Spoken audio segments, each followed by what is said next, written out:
Hello and welcome to the Giving Voice to Depression podcast, brought to you by Recovery.com, the best place to find mental health and addiction treatment for anyone, anywhere. Each week, we profile a guest who shares openly about their mental health journey. They share because they understand that when people don't talk about their depression or other mental health conditions, those of us who do struggle with them can feel like we're the only ones, that there's something wrong with us, and that no one understands. We understand. I'm Terry McGuire, the creator and co-host of this podcast. You have my promise that we'll keep it real here. Depression is real, and we're not going to sugarcoat our discussions about it. Hope is also real, and you'll get a dose of that here too. I'm Carly McCullough, a licensed social worker and educator, and Terry's daughter. We've both experienced depression and also support loved ones struggling with it. We're here to normalize talking about depression and mental health in our communities, as well as our families. And to share real-world tested strategies that have worked for other people who have walked similar paths. Thanks for joining us. We record a couple of new interviews each month and also replay some of our best ones from the archive so that new listeners don't miss out on those. This episode is from the early years when my Aunt Bridget was co-hosting. Hello, Bridget. Hi, Terry. We've all heard the expression, laughter is the best medicine. And we acknowledge that that sounds like a really clueless way to start an episode of a depression podcast. But stay with us. When we ask people what they do to distract themselves when they're in depression's pit, a surprising number say that they watch funny movies and videos online.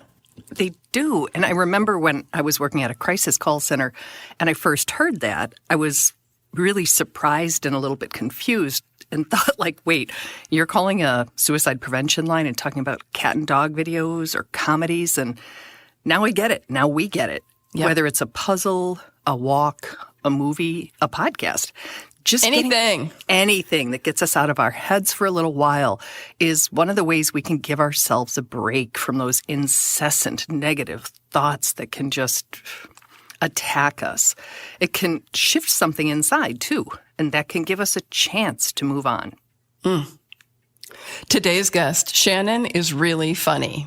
Yep, she has a great sense of humor, and she has depression. They are not mutually exclusive. Humor is therapy for her, and videos of her entertaining and sometimes ridiculous antics have become therapy for many others. Today, she joins us to discuss her mental health challenges and to give her voice to depression.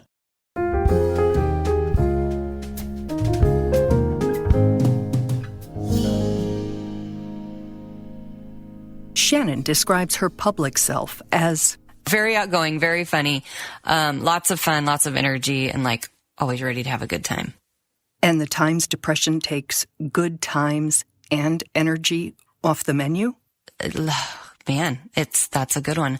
I would say being on my depressed side is very much the opposite. I'm unmotivated. I don't feel like doing anything. I have no energy, and I'm not productive at all. How do you handle those days? You said that you battle depression every single day or struggle with depression every single day. Yes, and it's one of those things that I don't think every day can kind of be different in how I handle it. But I think for the most part, I try to, it's tough. Routine is huge. So I feel like if I can have some sort of a routine in my day, on the days I wake up and it's not going well, even if I deviate from my routine, I can quickly hop back on and kind of get my day lined back up. And then to be honest, there's some days it just never works and it's just an off day and it is what it is. When someone who lives with depression says they're having an off day, it's usually different than what people without depression mean by that phrase.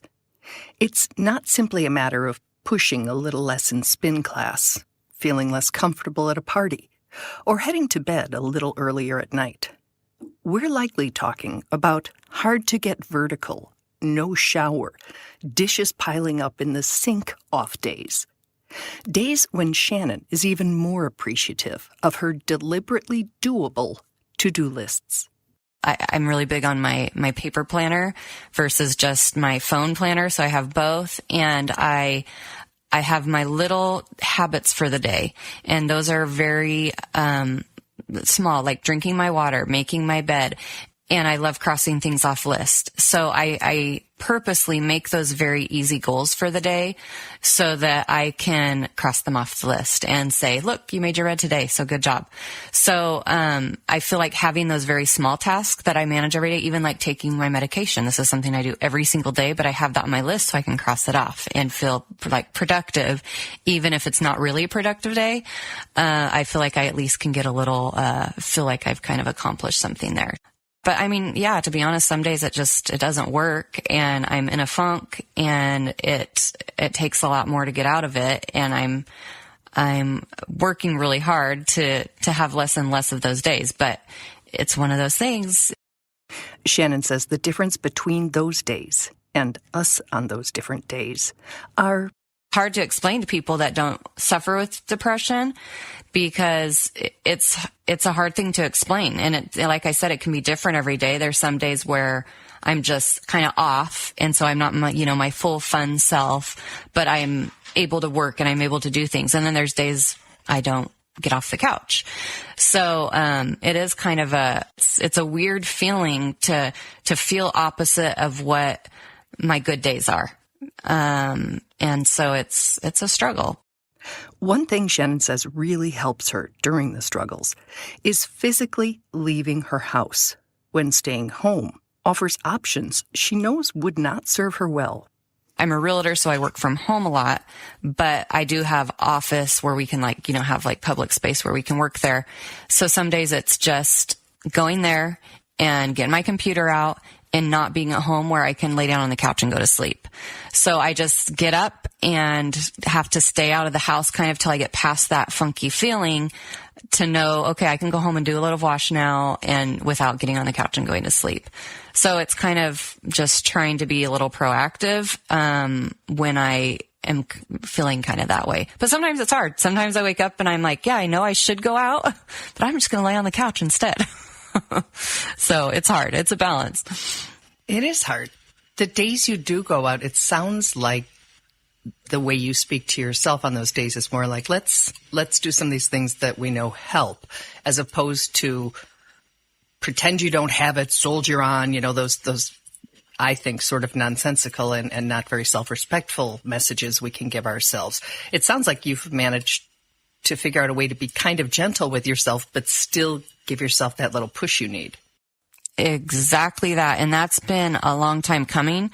The last 2 years, I've done a ton of work on that and on myself and on so many different things, because I have not ever, until the last 2 years, been in that type of healthy place where I could recognize those feelings and know how to move forward with them. The past 2 years, of course, were 2020 and 2021. Well, COVID hit. That was part of it, because then we were thrown into being at home, and all of our children are adopted.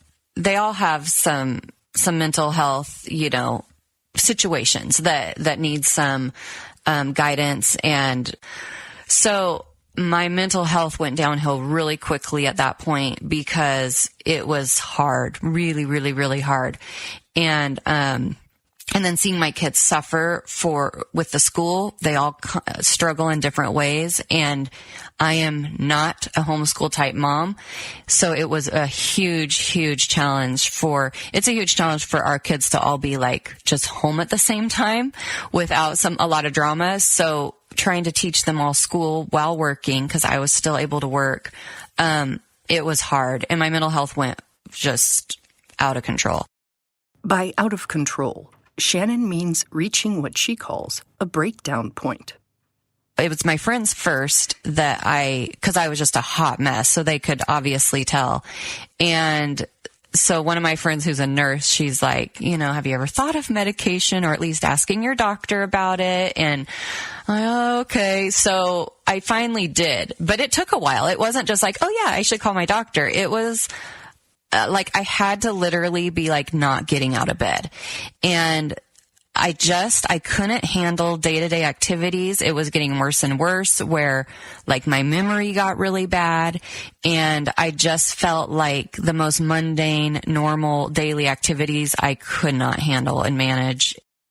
It's a common scenario, allowing ourselves to get to a desperate or even crisis state before seeking medical attention for our depression. In Shannon's case, that was despite seeing treatment work for one of her own children. But that was kind of like the first time that I'm like, oh, okay, so medication is okay. Because up until that point, I wasn't raised with talking about mental illness or discussing things openly like this. And so it was the first time that I'm like, oh, like at first it was very weird. And I'm like, no, we don't need medication for that. And then realizing how much it helped was huge for me, because it was like, okay, like I guess other options are out there and they work. Yet it would be about 12 years and that breakdown before Shannon considered that option for herself. It's been the denial. It's been the I don't know what's wrong with me, and assuming that everyone feels the same, and then taking on that role, because I am a very strong person, of I'm fine, I can handle this, I don't know what's wrong with me, get up, and I was really hard on myself. And so it's been a long process to get to that place, and now looking back and with a lot of therapy, realizing I think I've been depressed my whole life, and because I have memories of childhood and just really struggling with things. And so it's crazy, at 40 years old to finally be like, okay, you're going to accept what this is and make some changes, whether it's, medication or therapy or whatever I might need to kind of tackle this problem that I don't like, but it is what it is, and try to learn how to live with it, basically, but in a healthy way. Ready to make those changes, Shannon reached out to her care team. I reached out to my therapist, I reached out to my doctor, and this was like exactly 2 years ago, really, and I went on antidepressants. Right away, noticed how much it made me, well, actually not right away. It took like a week. It didn't like me very much the first week, which I heard was pretty normal. But then I'm like, oh my gosh, like I had this renewed sense of energy. I wasn't waking up with that huge fog hanging over my head. And it was like very immediate results where I was like, oh wow, this feels much better. And being able to handle, the kids being at home and and work and all the things that came along with that. Shannon describes that as a turning point in both her mental health and life journeys. She began speaking more openly and honestly about her challenges with her family, friends, and on social media. I really started doing my fun videos for during COVID, what we're all dealing with during COVID, because humor is therapy for me. And so I really started doing it. I'd had this account for a long time, but maybe 100 followers, friends and family. They're like, oh, here's Shanny doing her thing. Then on sort of a whim, Shanny Pants, as she's known online, decided to get real in one of her posts. It was done lightly, playfully, yet it still had a different and significant impact. I started talking more about my past and about, different struggles that I've been through in life. And I realized how therapeutic it was to publicly talk about some of these things. And it made it be less scary, or less of this, oh, weird me, I've got depression. And so I'm like, wow, this is cool. Just to be able to, even just by a little something I say, have one person say, oh, I'm dealing with that, and so is she. It's just that one little bit of something that we share. It's crazy to me how impactful that is, or meaningful that is. The post struck a chord and went viral, meaning it was widely shared and seen around the internet, and consequently the globe. Her following swelled from 100 to hundreds of thousands.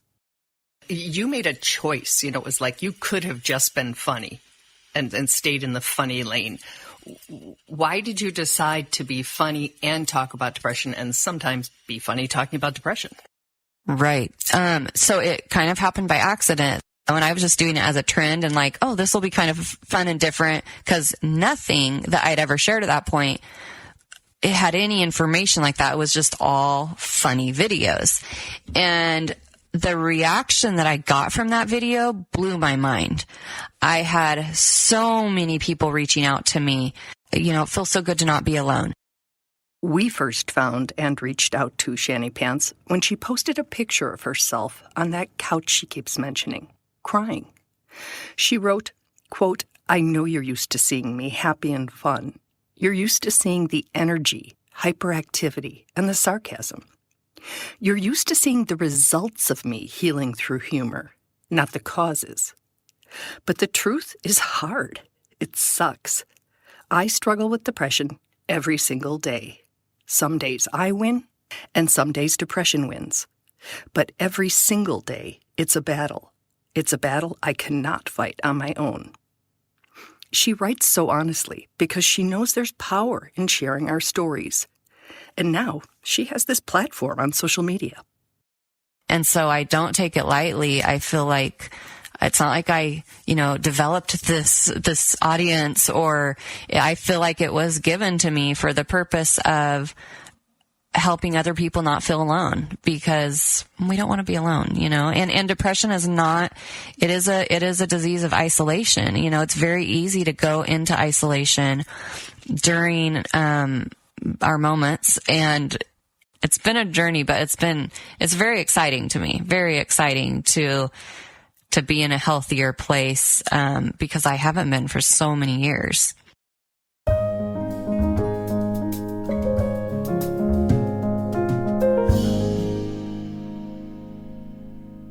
I love that we're hearing somebody who can share their experience in the past tense. And, we all know it might come back again, but for right now, it's past tense. And that is so hard to remember when you're in it.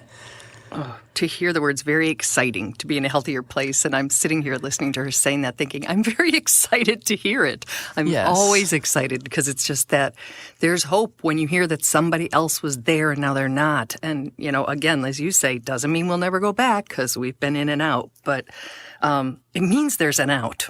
Exactly. And that she's saying that it was therapeutic for her to talk about it. Mm-hmm. And the power of sharing one's story is huge. And we know that to be true. I mean, personally and through this podcast, for me, it stripped off like a thick layer of denial and gave me back some life force because I was no longer interested in shrouding my truth or my reality. And it just took too much energy to pretend, mostly to myself. Agreed. And it doesn't, we never mean to challenge anybody who is not ready or willing to speak publicly about their story, because hearing someone else's, just listening to what you're listening to right now, is part of that whole circle. And you don't have to be the person telling your story if you're not ready. But you do have to tell somebody if you're really struggling, because you need support. We need support. It's just too, I was going to say friggin'. I don't know if we can say friggin' on a podcast, but it's too much. Just too much to carry alone. It is. It is. I have to say, you are one of the funniest people that I know, Terry, and Shannon is funny too, but not so much in this particular episode. So I'd like to let people know where they can hear her other side, which is her humor. Personally, I went to YouTube and I laughed out loud watching her Runway Ready video. It really is funny. She's on Twitter, Instagram, TikTok. Most of them are at Shanny Pants or at O for official Shanny Pants or at official Shanny Pants. We'll link to them all because, again, distraction, right? That the humor is a therapy for her creating it, and it can be therapeutic for us to watch it and get out of our heads. Absolutely. And next week, we're going to have more from Shannon, and she's going to share with us her recent experience of trying a new therapy for the first time. New for her, yes, EMDR, which is eye movement desensitization and reprocessing therapy. She also talks about how she, for the first time, has learned since COVID to ask for help. We always say it's okay to need help. It's not a weakness to ask for help, but so many of us think it is, or whatever, just think nobody cares or nobody would help. But she has learned how that does, in fact, help. And podcasts. And she was to my delight, she was not, patting us on the back or anything or trying to toss off a compliment. She was saying her therapist said that for people who can't afford therapy or in between appointments, if you can, that listening to podcasts, and we certainly hope including ours, is therapeutic. Because again, just as she said, you're hearing other people's stories, you're learning some of their techniques for getting out of it, for staying out of it, for, to the extent possible, all those things. And there is therapeutic value in it. Oh, without doubt. And I think her point was well taken, that isolation is a piece of all this. Ugh. And personally, I'd rather listen to a podcast than have someone pop over. So it's connection, it's insight, it's word choice, it's hearing that past tense. It's more than a sliver of hope. Mm-hmm. Mm-hmm. She said, I'm in a healthier place than I have been for so many years. And it's yay! Yay! We both clap. Yay, shiny pants! Yay, shiny pants. Yay, everybody who's trying so hard. So we'll be back next week. Thanks for listening.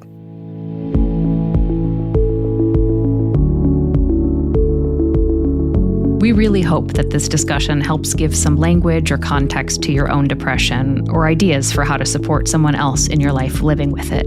We invite you to check out the hundreds of episodes in our archive and to explore both the Resource Hub and treatment options on recovery.com. Depression is too dark a road to walk alone. We'll be back next week.